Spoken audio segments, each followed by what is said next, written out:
Pertanyaan pertama yang ditanyakan kepadanya, apa kata beliau?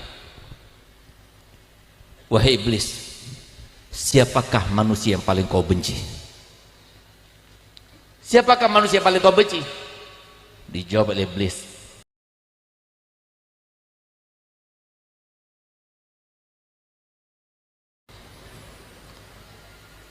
ya sakinah sahra alimnil buka.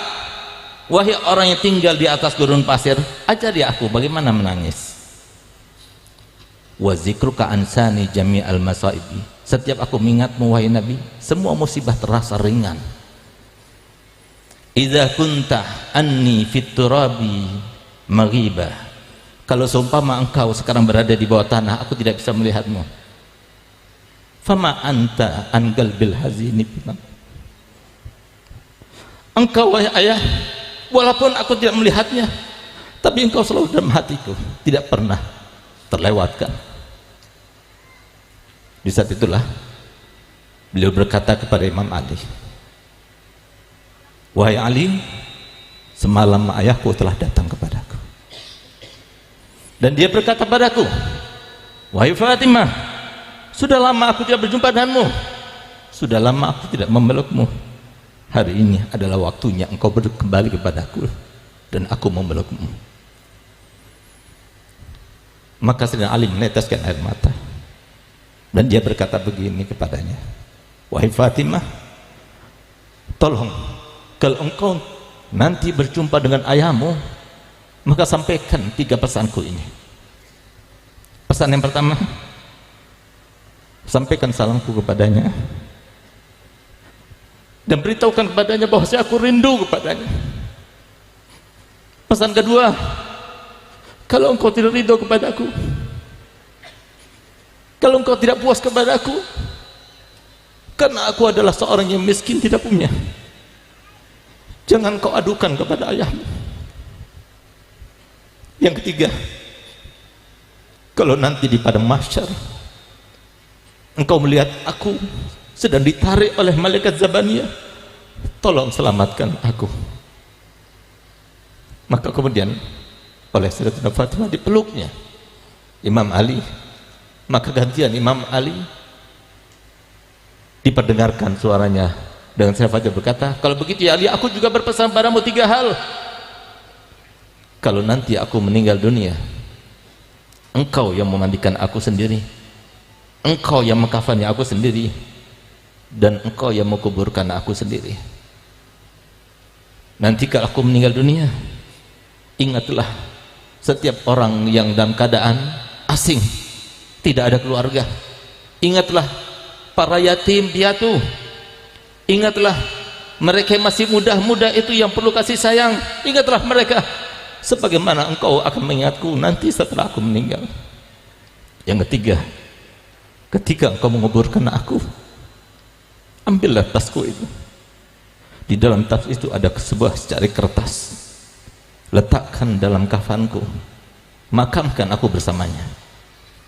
Sehingga Imam Ali berkata, apa yang tertulis dalam kertas itu wahai Fatimah? Rahasia, demi Allah aku mohon kepadamu, beritahukan kepadaku apa yang tertulis dalam kertas itu wahai Fatimah.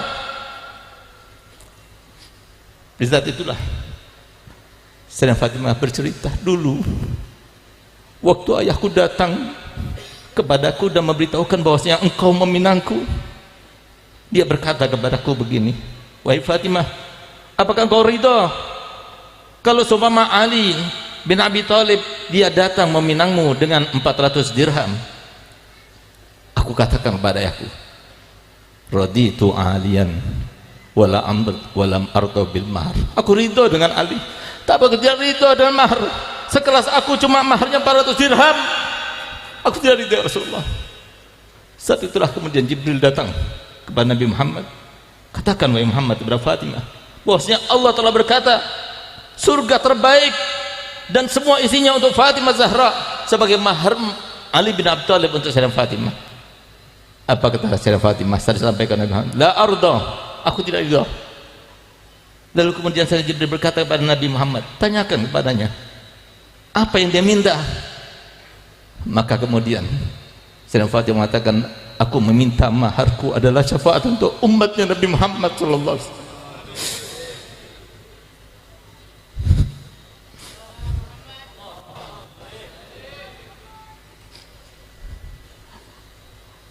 Nabi SAW berkata, kenapa kau minta itu wahai Fatimah? Ya Rasulullah, aku minta syafaat daripada umatmu karena itulah yang kau pikirkan setiap hari, setiap saat, setiap waktu. Sehingga kalau aku meminta supaya aku diberikan syafaat untuk umatmu, berarti aku telah menyenangkanmu dan aku sebagai anak telah berbakti kepadamu.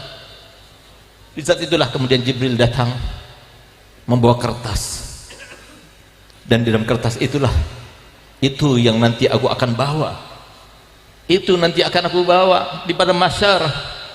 Aku akan berkata kepada Allah Ta'ala, ini maharku ya Allah, berikan syafaat untuk seluruh umatnya Nabi Muhammad.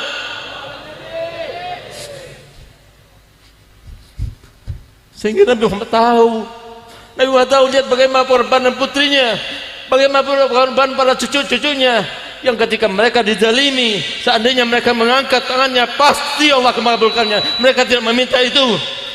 Sayyidina Husain radhiyallahu anhu warḍah, di saat beliau tinggal seorang, hanya bersama Sayyidina Ali Zainal Abidin, ketika melawan 3.000 orang lebih, beliau tidak gentar, tetap beliau bawa pisaunya, beliau bawa pedangnya di depan mereka.